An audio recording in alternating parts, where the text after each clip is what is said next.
बात सरल है लेकिन सीरियस है। वात यानी कि गैसेस बनना शरीर में न्यूरोलॉजिकल इश्यूज को यानी कि पैरालिसिस तक को जन्म दे सकता है। क्यों? इसका कारण समझते हैं। हमारे ब्लड का काम है ऑक्सीजन को हर सेल तक पहुंचाना, लेकिन अगर वही ब्लड में अगर गंदी गैसेस या हम वात गैस बोले तो वो अगर ब्लड उसको कैरी करेगा तो क्या होगा? यानी कि आपकी सेल तक शुद्ध वायु की जगह आपको दूषित वायु पहुंच रही है। अब अगर कोई चीज लंबे समय तक दूषित वायु या दूषित हवा के प्रभाव में रहेगी तो उसको डैमेज होना ही होना है। और यही कारण है कि over the period of time ये धीरे धीरे ही होगा।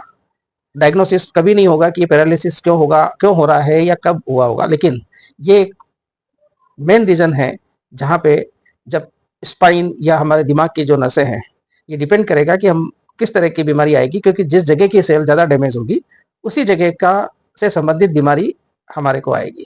पैरालिसिस एक चीज़ है, पार्किंसंस या इस तरह के और दूसरे जो न्यूरो डिजेनरेटिव डिजीज जिसको हम लोग बोलते हैं वो होना लाजिमी है। तो वात या गैसेस ये कितनी डेंजरस हो सकती है, इस चीज़ को हमने समझा। अब हम इसका एस्ट्रोलॉजिकल कनेक्शन भी देखते हैं कि क्या हो सकता है। शनि एक ठंडा ग्रह तो है ही, लेकिन एक वायु और एयर एलिमेंट वायु तत्व प्रधान ग्रह है। यानी कि जब जब हमारे शरीर पर शनि का प्रभाव ज़्यादा होगा उस समय ये कहीं न कहीं हमारे शरीर को जैसे ठंडा रखेगा या उसमें गैसेस को जन्म देना। इसी कारण से जैसे बासी रोटी या मतलब पहले की एक 12 घंटे पहले की जैसे रोटी जो बनी है, जब जब हम खाते हैं तो वो लंबे समय तक, ये मेरा एक पहले वीडियो एक पहले भी आया है कि रात का गूथा हुआ आटा अगर हम करते हैं तो वो मौत का निमंत्रण है। इसी तरीके से अगर हम बासी रोटी को खाते हैं उसको बिना गर्म किए या बिना दूध में मिलाए या उस तरह से, तो वो लंबे समय तक अगर ये चीज़ करी जाए तो शनि का प्रभाव दिखेगा। वायु तत्व का ग्रह है, ठंडा ग्रह है और इस कारण से आपके पेट में वो गैसेस को बनाना ही बनाना है। इसी कारण से अगर एस्ट्रोलॉजी में अगर आप देखो तो हम पैरालिसिस को हमेशा शनि से जोड़ते हैं। यानी कि पैरालिसिस में हम बोलते हैं कि शनि का जाप करिए या शनि के उपाय करिए, शनि की रेमेडीज दीजिए। तो मुझे आशा है कि ये बहुत इंटरेस्टिंग, बहुत छोटी चीज़ है। गैसेस को पेट साफ रखना चाहिए, गैसेस को नहीं बनने देना चाहिए।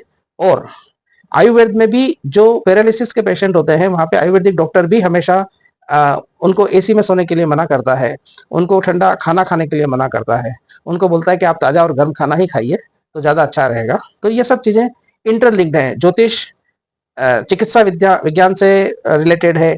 हमारे डे टू डे जो हमारी दिनचर्या है उसमें हम लोग कहीं कहीं न कहीं हम इम्प्रूवमेंट करें या परिवर्तन करें या हम कुछ ध्यान रखें तो हम लोगों को शायद इस तरह की गंभीर परेशानियों से कभी पाला नहीं पड़ेगा। तो ये एक छोटा सा पेशकश था। जीवन सरल है लेकिन हम सरल बनाने की जिम्मेदारी भी हमारी और हमारी ही है।